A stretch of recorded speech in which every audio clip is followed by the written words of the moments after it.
Oke, selamat sore sahabat Wali.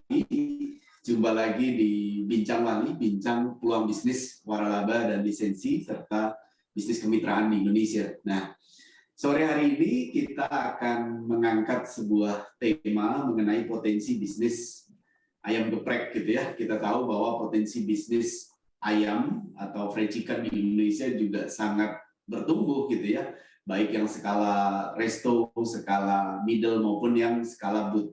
Nah, yang tidak kalah menarik adalah dalam kurun 8 tahun belakangan ini muncul satu varian atau jenis ayam goreng yang relatif diminati banyak orang. Salah satunya adalah ayam geprek gitu ya. Nah, kali ini saya kedatangan tamu khusus Pak Hamid dari Ayam Geprek Juara selaku Direktur Akunting dan Finance dan juga PJS dari Direktur Marketing dan Operation. Selamat sore Pak Hamid. Selamat sore Pak Tri. Apa kabar Pak Hamid? Alhamdulillah baik, sehat. Semoga teman-teman semua sehat selalu. Amin. Semoga 2022 kita selalu sehat gitu ya. Bisnis juga mudah-mudahan kembali pulih ya. Setelah dihantam pandemi hampir 2 tahun terakhir ini gitu ya. 2020 2021 gitu ya. Kita berharap 2022 bisnis kembali pulih gitu ya Pak ya. Nah, kalau melihat kondisi terakhir seperti apa sih Pak? Kondisi bisnis terupdate di awal tahun 2022 ini, Pak? Ya, jadi Ayam Geprek Juara, alhamdulillah ya kita sangat bahagia dan bersyukur pada saat ini kita sebagai perusahaan masih tetap eksis setelah pandemi COVID-19 mendera bangsa ini. Kita mengalami kontraksi ya dari sempat 100 outlet menjadi 80 outlet. Namun ke depan kita optimis ya akan menambah jumlah outlet lebih banyak lagi karena situasi dan kondisi ekonomi ya walaupun masih ada isu Omikron, tapi kita tetap optimis ini bisa bertumbuh dan berkembang. Amin. Nah, kalau kita lihat Pak, Ayam Geprek Juara ini kan didirikan dari sejak tahun 2013 ya, tepatnya tanggal 20 Mei 2013. Sebelumnya namanya Ayam Geprek Sambal Korek Pak ya. Iya, betul. Nah, lalu di tanggal 20 Mei juga 2015 berganti Ayam Geprek Juara. Yeah. Nah, kapan Pak sebenarnya mulai memitrakan usahanya dan sekarang berkembang hingga 80 gerai? Bisa diceritakan Pak Hamid? Ya, jadi pada tanggal 20 Mei 2017 itu kita merubah ya nama ayam geprek sambal korek menjadi Ayam Geprek Juara karena ketika kita coba daftarkan ke HAKI itu ternyata nama tersebut tidak bisa didaftarkan, makanya kita merubah nama tersebut menjadi Ayam Geprek Juara. Yang kita canangkan pada tanggal 20 Mei 2017 itu bertepatan dengan Hari Kebangkitan Nasional ya. Kita berharap dengan bertepatan dengan 20 Mei Hari Kebangkitan Nasional ini adalah juga kebangkitan bangsa kita ya untuk menjadi dari negara berkembang menjadi negara maju yang itu ditandai dengan bertumbuhnya jumlah entrepreneurship di Indonesia. Jumlah entrepreneurship di Indonesia ini kan sekitar 3,47% ya. Sementara untuk kita bisa menjadi negara maju itu dibutuhkan paling minimal itu 4%. Dan rata-rata negara maju itu jumlah entrepreneurship-nya itu 12%. Jadi kita masih harus terus bertumbuh dan berkembang ya supaya dengan wadah salah satunya ini Ayam Geprek Juara ya kita bisa menciptakan banyak entrepreneur ya juga menciptakan iklim investasi yang kondusif ya buat berwirausaha. Sangat menarik. Artinya dengan potensi bisnis yang ada, dengan brand ayam juara, geprek juara, kita harap, Bapak harap tadi sampaikan akan menumbuhkan entrepreneur-entrepreneur di Indonesia gitu ya, dengan melalui bergabung dengan ayam geprek juara, Pak Hamid ya. Ya, betul. Itu memang visi kita ya. Yang menarik Pak, kalau saya lihat update di website ayam geprek juara, ada statement yang menarik, one city one juara. Apa nih Pak maksudnya nih Pak? Ya, karena kita ini kan usaha anak bangsa ya. Jadi kita melihat fenomena bahwa banyak resto-resto dari luar negeri berbondong-bondong datang ke Indonesia dan merajai pasar Indonesia. Sementara usaha lokal itu kalah bersaing gitu dengan usaha-usaha resto atau kuliner dari luar negeri. Karena itu kita coba meng-create value ya, bagaimana produk ayam itu yang memang sangat mudah untuk di scale up, kita tambahkan value added berupa sambal khas Indonesia. Jadi ada ratusan macam sambal di Nusantara ini yang itu bisa create dan bisa digeprek dengan ayam. Nah, kita berupaya agar outlet usaha anak bangsa ini bisa berkembang di setiap kota di seluruh Indonesia. Oke, sangat menarik Pak. Di tengah persaingan yang ada gitu ya, memang bisnis ayam di Indonesia ini sangat diminati gitu ya, tapi tingkat persaingan juga kan tidaklah kecil, tapi memang persaingan juga sangat ketat. Nah, apa yang menjadi diferensiasi atau uniqueness dari ayam geprek juara sehingga bisa menjuarai di kategori produk yang dijual, Pak? Nah, kalau saya lihat di sini kan menyebut sebagai merek ayam geprek juara, enaknya kebangetan gitu ya. Nah, seperti apa nih Pak? Sebenarnya keunggulan yang dorong oleh ayam geprek juara sehingga bisa bertumbuh dan juga bisa diterima oleh pasar secara baik. Ya, ya.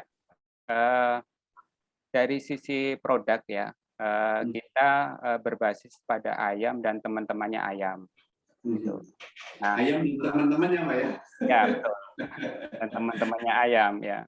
Oke. Ternyata teman-temannya ayam ini banyak juga gitu. Nah, memang untuk ayam ini mengapa banyak usaha kuliner yang berbasis ayam ini bisa besar karena ayam ini sangat mudah untuk di scale up. Nah, kemudian kita diferensiasinya ya dibandingkan dengan usaha resto berbasis ayam dari luar negeri yang itu sambalnya adalah sambal instan yang mungkin untuk lidah orang Indonesia itu kurang, mungkin dalam bahasa sehari-harinya kurang nendang ya. Gitu. Nah, kita coba mengangkat potensi Nusantara ya, potensi sambal-sambal daerah ya, untuk menjadi ciri khas dari ayam geprek juara ini. Jadi kita menggunakan ayam Kentucky, kita geprek dengan menggunakan sambal cita rasa lokal Nusantara. Nah, nanti itu sambalnya di setiap daerah itu taste-nya berbeda, menyesuaikan dengan taste masing-masing daerah. Oh, berarti nilai uniqueness atau diferensiasi adalah selain ayamnya digeprek, juga secara sambal itu disesuaikan dengan tes di lokasi yang disesuaikan dengan tes lokal, Pak ya? Ya, betul. Dan menurut kami itu lebih sehat dan segar karena tanpa bahan pengawet, tanpa penyedap rasa atau pewarna buatan. Jadi fresh, ketika konsumen order itu langsung sambal itu diulek di depan konsumen. Ya. Pak Hamid, bicara mengenai peluang bisnis kemitraan atau franchise, ini kan duplikasi keberhasilan gitu ya. Nah, sebelum proses duplikasi kepada mitra atau di berbagai kota, apa yang dilakukan oleh pusat sehingga yakin dengan konsep bisnis yang diusung dan dikembangkan di berbagai daerah, Pak? Apa yang dilakukan, Pak? Amin. Ya, jadi pertama dan yang paling utama adalah membangun tata kelola yang baik. Tuh. Jadi itu yang kita benahi di berbagai lini ya. Dan yang kedua adalah semua perizinan, semua legalitas perpajakan comply ya. Sehingga ketika kita menjalin kerjasama dengan mitra itu sudah tidak ada kendala dengan hal-hal yang sifatnya legalitas. Dan semua kualitas itu terstandarisasi, kualitas menu dan layanan semuanya terstandarisasi, dan sistem itu terotomatisasi baik secara online maupun offline. Nah, bagaimana mengontrol Pak seluruh jaringan di Ayam Geprek Juara sendiri untuk memastikan bahwa setiap performance outlet itu berjalan secara optimal, Pak? Apa yang dilakukan dari pusat sendiri, Pak, untuk mengontrol jaringan bisnisnya, Pak? Ya, kita ada sistem internal semacam ERP begitu, yang itu akan mengkolek semua proses bisnis, ya, mengcover semua proses bisnis mulai dari pemasaran, ya, kemudian operasional, keuangan, termasuk akuntansinya, ya, pelaporannya, termasuk sistem personalianya atau human resource manajemennya. Dan data itu dari data itu kita bisa kontrol ya performa dari masing-masing outlet dan menjaga integritas dari masing-masing outlet, dan laporan keuangan itu kita rilis setiap bulan dan itu secara transparan kita sampaikan setiap bulan juga kepada seluruh investor. Jadi setiap bulan juga investor ya dan semua stakeholder itu bisa kontrol bagaimana kinerja dari setiap outlet. Kita juga melakukan kerjasama dengan beberapa provider ya seperti Shopee, kemudian Traveloka Eat, ya Shopee Food, Traveloka Eat, GoFood, GrabFood ya, dan semua provider-provider sama platform-platform online ya untuk menggenerate pemasaran secara nasional. Jadi ada pemasaran yang terus kita programkan dan kita aktualisasikan ya, secara nasional, dan kita juga melakukan promo-promo lokal di setiap outlet dengan jaringan pengelola lokal. Sangat menarik, Pak Hamid. Tadi disampaikan bahwa Ayam Geprek Juara ini juga melakukan kerjasama tadi dengan Traveloka Eats gitu ya, Shopee Food, GoFood dan GrabFood gitu ya. Nah, kalau melihat Pak, melihat tren ke depan ini kan bisnis tidak hanya dipengaruhi oleh penjualan secara offline ya, juga dipengaruhi oleh layanan pesan antar dan juga penjualan secara online gitu ya. Kalau melihat potensi penjualan online sendiri Pak dari jaringan yang ada itu seberapa potensi Pak untuk di Ayam Geprek Juara? Ya, jadi secara prinsip bisnis kita ini sebenarnya berbasis pada komunitas. Jadi model bisnis Ayam Geprek Juara ini memiliki jaringan sekitar 3.000 investor dan pengelola ya, yang itu diwadahi dalam WhatsApp grup komunitas. Ada sekitar 300-an WhatsApp grup komunitas, dan kita dari situ ya bertumbuhnya. Mengapa bisnis berbasis komunitas ini semakin penting di tengah semakin maraknya ya online, semakin besarnya online itu karena ketika kita sudah masuk ke era informasi, era online ini berjualan itu semakin mudah di platform manapun. Tapi ya, menyisakan isu baru, ya ini perang harga. Ya. Karena semakin banyak orang jual produk dan jasa yang sama. Dampaknya adalah konsumen ini tidak lagi loyal karena konsumen pasti akan melakukan filterisasi dengan memilih harga yang paling murah. Nah, bisnis yang berbasis komunitas ini membuat tingkat retensi pelanggan jauh lebih baik dan perusahaan tidak akan habis energinya karena sibuk untuk selalu melakukan akuisisi konsumen. Nah, bila komunitas telah terbentuk, berikut pelanggannya akan diberikan program loyalitas berupa diskon, informasi produk baru, upselling atau cross-selling.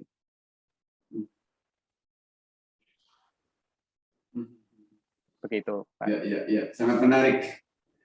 Oke, sangat menarik, Pak Hamid. Pak Hamid, ayam geprek juara ini juga kan mengusung 3 konsep pilar juara, Pak ya. 3 pilar juara ini yang disebut sebagai juara W, yaitu berjamaah, pemberdayaan, dan bagi hasil, Pak. Boleh diterangkan, Pak Hamid, mengenai 3 pilar itu, Pak? Iya. Jadi itu adalah 3 core value kita, ya. Bila kita terjemahkan adalah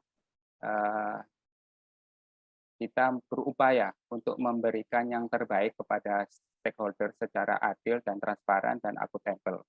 Kemudian kita menghargai keunikan setiap individu berikut prestasinya dengan semangat kolaborasi dan saling memberdayakan. Kemudian kita juga yang ketiga berupaya bahwa dengan keberadaan kita ini bisa memberikan kontribusi ke masyarakat ya dalam bentuk menumbuhkan kewirausahaan, menyerap banyak tenaga kerja, menghidupkan banyak sektor bisnis serta memperluas kesempatan berinvestasi dan itu dijalankan dengan sistem yang bisa sustainable. Dan berangkat dari value itu, Ayam Geprek Juara ini punya visi untuk menjadi jaringan quick service restoran atau QSR dengan cita rasa Indonesia, dengan produk, harga, dan pelayanan yang unik yang tadi sempat saya sampaikan dalam ekologi, kewirausahaan, dan investasi yang valuable. Visi kita adalah memberdayakan umat manusia, ya, terutama bangsa Indonesia ini melalui kewirausahaan dan permodalan, menyediakan produk dan jasa dengan value yang tinggi dalam sistem kolaborasi antara pengusaha dan investor, serta membangun ekologi kewirausahaan dan permodalan yang berkelimpahan. Oke, Pak Hamid tadi disampaikan itu kan punya 3.000-an investor ya. Nah kalau sebagai calon investor baru atau masyarakat atau individu atau perusahaan yang ingin membuka usaha ayam geprek juara, pola kerjasamanya jelaskan, Pak Hamid? Iya, pola kerjasama kita jelas. Bisa single investor atau pakai crowdfunding. Jadi kalau misalnya Pak Tri mau join sebagai investor kita, kita mau buka outlet yang tipe apa gitu, mau tipe yang ekspres atau yang standar. Kalau ekspres itu investasinya kisaran 200 juta, kalau yang standar itu sekitar 400 sampai 500 juta. Nah, standar itu yang resto ya Pak ya? Yang resto, ya. Nah, jadi nanti antara 200 sampai 400 tadi ya? Betul. Nah, nanti dari situ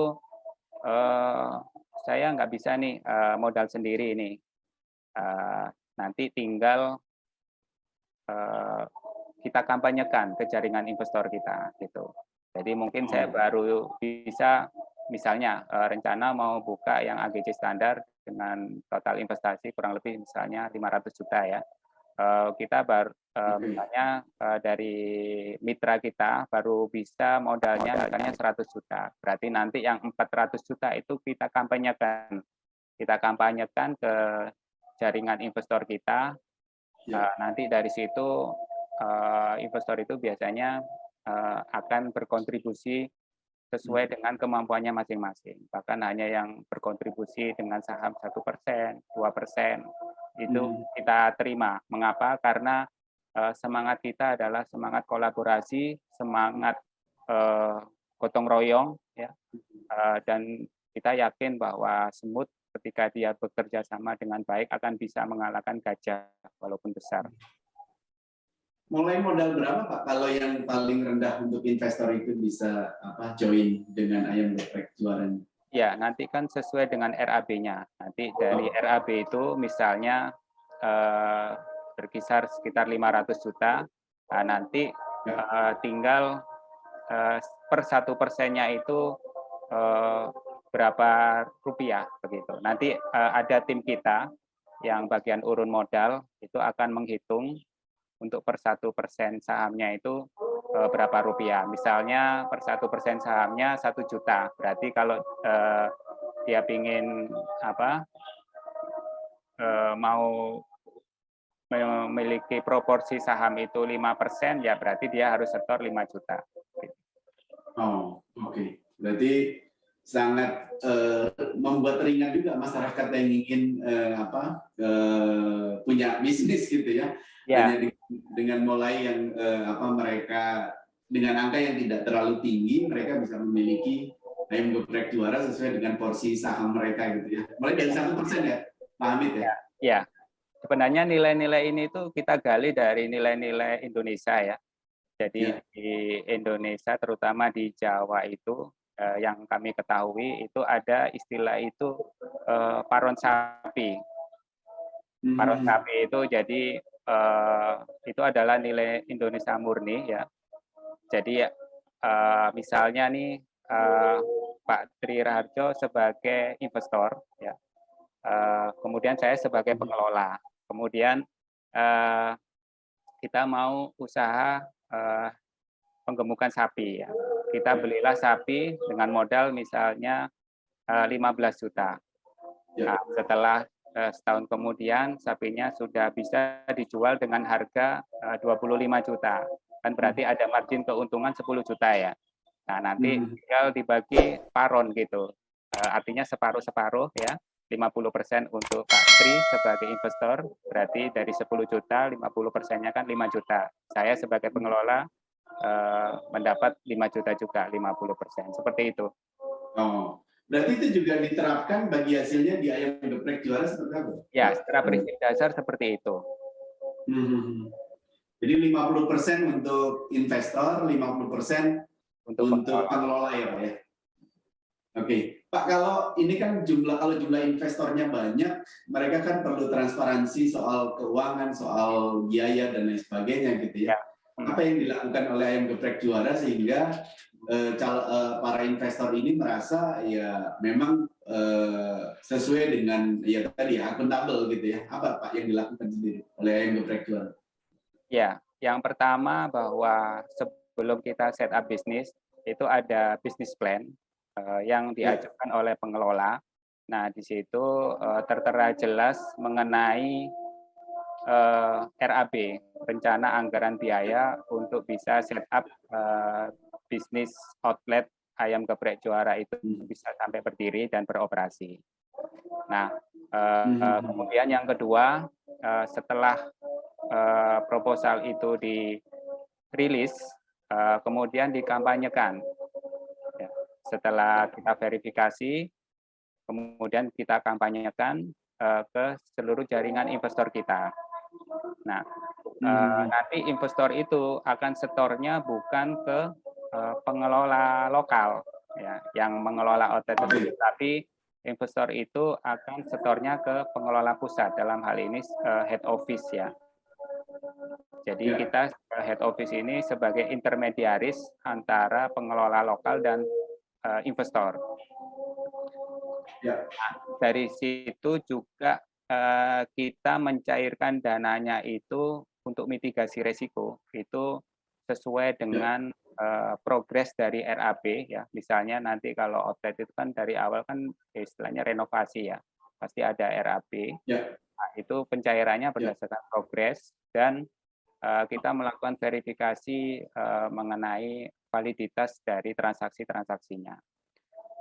Nah, kemudian yang ketiga, kita juga setiap hari itu kita punya sistem semacam ERP, ya, yang itu kita bisa mengkolek data penjualan dari setiap outlet setiap hari, dan itu setiap hari pula kita rilis di WhatsApp group dari masing-masing outlet, yang di situ di WhatsApp group itu ada beranggotakan investor dan pengelola. Samping harian, kita juga ada laporan keuangan bulanan, yang itu juga kita rilis, ya. Nanti dari situ kan ketemu profitnya. Nah, dari profit itu, profit bersih itu nanti kita bagi 50-50 antara investor 50% dan pengelola 50%. Oke, berarti langsung ke rekening masing-masing investor atau terkumpul?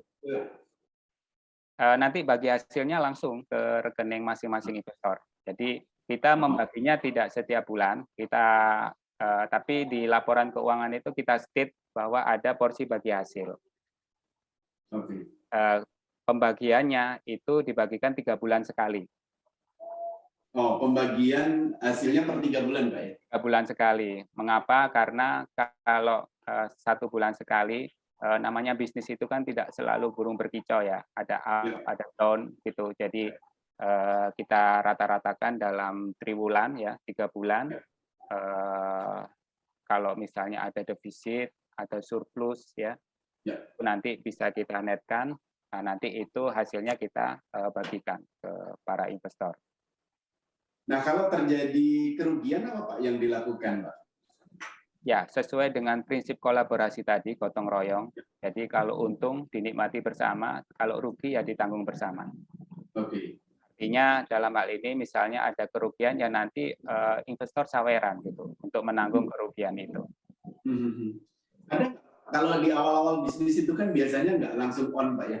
Ada nggak cadangan tunai kas operasional untuk mengcover ketika bisnis belum survive menghasilkan keuntungan? Ya, ada. Itu kita cadangkan. Ada biaya operasional yang kita cadangkan dari RAB itu selama 6 bulan. Oh, selama 6 bulan? Ya. Oke, diharapkan selama 6 bulan itu bisnis sudah mampu menghidupi dirinya sendiri dan untung, gitu Pak ya? Ya, biasanya bisnis kuliner itu setelah 6 bulan itu kelihatan bisnis ini prospek apa tidak. Oke, dalam mitigasi risiko Pak, untuk membuat bahwa bisnis ini visible gitu ya, untuk dibangun di satu lokasi, apa yang dilakukan oleh Ayam Geprek Juara untuk meyakinkan calon investornya Pak, sehingga step by step-nya itu berjalan sesuai dengan dalam rangka memitigasi satu risiko di dalam bisnis, Pak. Ya, jadi FS ya, feasibility study tetap kita lakukan. Nanti itu kita analisa dari sisi marketing, ya, potensi pasarnya, kemudian dari sisi perizinan, ya, termasuk legalitas setempat yang diperlukan, kemudian dari sisi keuangan, dari sisi operation, dan dari sisi sumber daya manusia. Itu nanti kita ada feasibility study yang itu dilakukan oleh head office ya, oleh pengelola pusat, melakukan survei lokasi apakah ketika buka outlet Ayam Geprek Juara di lokasi tersebut visible gitu. Ya.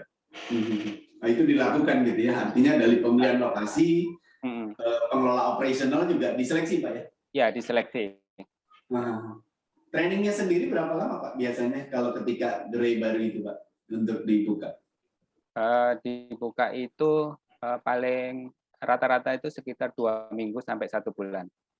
2 minggu sampai 1 bulan. Ya. Ada pendampingan Pak dari tim pusat ketika outlet baru dibuka Pak? Ya, pasti itu kita dampingi. Jadi untuk setup awal ya, terutama untuk POS, point of sales, terus kemudian bagaimana nanti tim untuk melakukan operasionalnya, ya, dari sisi pelayanan, menu, ya, kemudian standar kualitas itu kita dampingi sekitar 3 bulan. Oke. Nah, after opening, Pak, ini yang biasanya menjadi challenging ya buat sebuah bisnis kan. Ketika setup outlet tentunya adalah langkah-langkah memitigasi suatu risiko sehingga peta marketnya diukur gitu ya, sehingga potensinya betul-betul sesuai dengan harapan gitu ya. Nah, ketika sudah running, Pak, apa sih yang dilakukan oleh manajemen pusat, Pak, untuk memastikan performance dari jaringan usaha ini, Pak? Ya. Mengenai performan, langkah pertama kita pasti mengukur dulu, karena kita nggak bisa memanage kalau kita nggak tahu ukurannya, posisinya di mana gitu. Jadi kita ukur bagaimana performa salesnya, ya, apakah salesnya ini masih survival atau sudah bisa memenuhi target pertumbuhan. Ya.